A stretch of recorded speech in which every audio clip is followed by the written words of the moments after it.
Praise the lord. ఈరోజు దేవుని వాగ్దానము, సమస్త జ్ఞానమునకు మించిన దేవుని సమాధానము యేసుక్రీస్తు వలన మీ హృదయములకును మీ తలంపులకును కావలి ఉండును. ఫిలిప్పీలకు రాసిన పత్రిక 4వ అధ్యాయము 7వ వచనము. సహోదరి సహోదరులారా, అపోస్తలుడైన పౌలు ఫిలిప్పీలకు వ్రాస్తూ ఈ మాట పలుకుతున్నాడు. ఈ మాట దేవుని సమాధానం క్రీస్తు యేసు ద్వారా మన హృదయములకు తలంపులకును కావలి ఉండునని తెలియజేస్తుంది. ఇక్కడ దేవుని సమాధానము అనగా ఆయన ఇచ్చే సమాధానము, ఆయన కలిగి ఉన్న సమాధానము.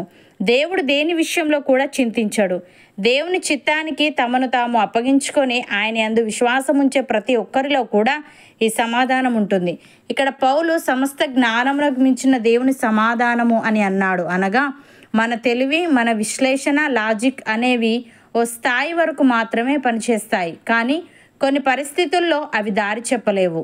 అనుకోని మరణం, ఉద్యోగం పోవడం, సంబంధాలు తెగిపోవడం వంటి సంఘటనలు జరిగితే మనం అర్థం చేసుకోలేకపోతాం. అలాంటి సమయాల్లోనే దేవుని సమాధానం మన అర్థానికి మించి పనిచేస్తుంది. ఈ సమాధానం మన చుట్టూ ఉన్న పరిస్థితుల వలన రాదు. ఇది యేసుక్రీస్తు ద్వారానే వస్తుంది. మనం ఆయనపై నమ్మకం ఉంచినప్పుడు ఆయన మన హృదయాలలో నివసిస్తూ ఆయన ఆత్మ ఆ సమాధానాన్ని కలిగిస్తాడు.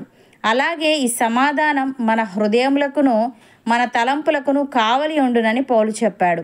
అనగా ఇది మన అంతరంగాన్ని గాడిలో పెడుతుంది, మానసిక స్థిరత్వాన్ని కలుగజేస్తుంది. ఇది మన ప్రయత్నంతో కాదు, యేసుక్రీస్తు ద్వారా లభిస్తుంది. దీనికి సరిపోయే భద్రత మరొకటి లేదు. ఇతరులకు సమాధానం కరువయ్యే పరిస్థితుల్లో కూడా విశ్వాసులకు ఇది సమృద్ధిగా ఉంటుంది. భక్తుడు ఈ విధంగా అంటున్నాడు: క్రీస్తు అనుగ్రహించు సమాధానము మీ హృదయములలో ఏలుచుండనీయుడి. ఇందుకొరకే మీరొక్క శరీరముగా పిలువబడితిరి మరియు కృతజ్ఞులై ఉండుడి. సంగీతములతోనూ కీర్తనలతోనూ ఆత్మ సంబంధమైన పద్యములతోనూ ఒకనికి ఒకడు బోధించుచు బుద్ధి చెప్పుచు కృపాసహితముగా మీ హృదయములలో దేవుని గూర్చి గానము చేయుచు సమస్త విధములైన జ్ఞానముతో క్రీస్తు వాక్యము మీలో సమృద్ధిగా నివసింపనీయుడి. మరియు మాట చేత గాని క్రియ చేత గాని మీరేమి చేసినను ప్రభువైన యేసు ద్వారా తండ్రి అయిన దేవునికి కృతజ్ఞతాస్తుతులు చెల్లించుచు సమస్తమును ఆయన పేరట చేయుడి అని. ప్రియులారా, గొర్రెల గొప్ప కాపరి అయిన యేసు అను మన ప్రభువును నిత్యమైన నిబంధన సంబంధమగు రక్తమును బట్టి మృతులలో నుండి లేపిన సమాధానకర్తయగు దేవుడు యేసుక్రీస్తు ద్వారా తన దృష్టికి అనుకూలమైన దానిని మనలో జరిగించుచు ప్రతి మంచి విషయంలోనూ తన చిత్త ప్రకారం చేయుటకు మనలను సిద్ధపరచునుగాక. యేసుక్రీస్తుకు యుగయుగములకు మహిమ కలుగునుగాక. అపోస్తలుడైన పేతురు ఈ విధంగా అంటున్నాడు: మన ప్రభువగు యేసుక్రీస్తు తండ్రి అయిన దేవుడు స్తుతింపబడునుగాక. మృతులలో నుండి యేసుక్రీస్తు తిరిగి లేచుట వలన జీవముతో కూడిన నిరీక్షణ మనకు కలుగునట్లు, అనగా అక్షయమైనదియు నిర్మలమైనదియు వాడబారనిదియునైన స్వాస్థ్యము మనకు కలుగునట్లు ఆయన తన విశేష కనికరము చొప్పున మనలను మరలా జన్మింపజేసెను. కడవరి కాలమందు బయలుపరచబడుటకు సిద్ధముగానున్న రక్షణ మీకు కలుగునట్లు విశ్వాసము ద్వారా దేవుని శక్తి చేత కాపాడబడి మీ కొరకు ఆ స్వాస్థ్యము పరలోకమందు భద్రపరచబడి ఉన్నది. ఇందువలన మీరు మిక్కిలి ఆనందించుచున్నారు. కానీ అవసరమును బట్టి నానా విధములైన శోధనల చేత ప్రస్తుతమున కొంచెము కాలము మీకు దుఃఖము కలుగుచున్నది. నశించిపోవు సువర్ణము అగ్ని పరీక్ష వలన శుద్ధపరచబడుచున్నది కదా.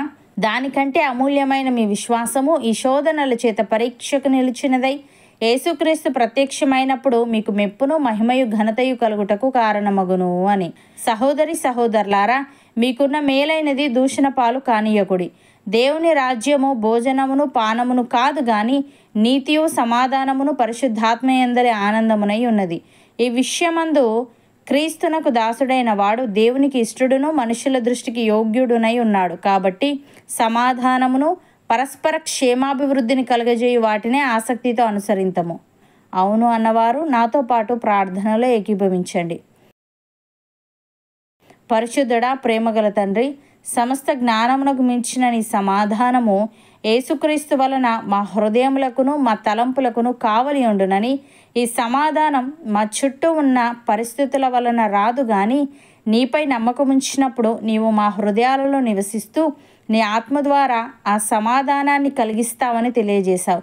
తను నీకు స్తుతులు దేవా. నీవు అనుగ్రహించు సమాధానము మా హృదయములలో ఏలుచుండనీయుచు సంగీతములతోనూ కీర్తనలతోనూ ఆత్మ సంబంధమైన పద్యములతోనూ ఒకరికి ఒకరము బోధించుచు బుద్ధి చెప్పుచు కృపాసహితముగా మా హృదయములలో నిన్ను గూర్చి గానము చేయించు సమస్త విధములైన జ్ఞానముతో నీ వాక్యము మాలో సమృద్ధిగా నివసింపనీయుటకు సహాయము దయచేయమని, మాకున్న మేలైనది దూషణ పాలు కానీయక సమాధానమును పరస్పర క్షేమాభివృద్ధిని కలగజేయి వాటిని ఆసక్తితో అనుసరిస్తూ కృతజ్ఞులమై ఉండుటకు కృపచూపమని, ప్రతి మంచి విషయంలోనూ నీ చిత్త ప్రకారము చేయుటకు మాలో ప్రతి ఒక్కరికి నీవే సిద్ధపరచమని యేసుక్రీస్తు నామమున ప్రార్థిస్తున్నాము తండ్రి. ఆమెన్.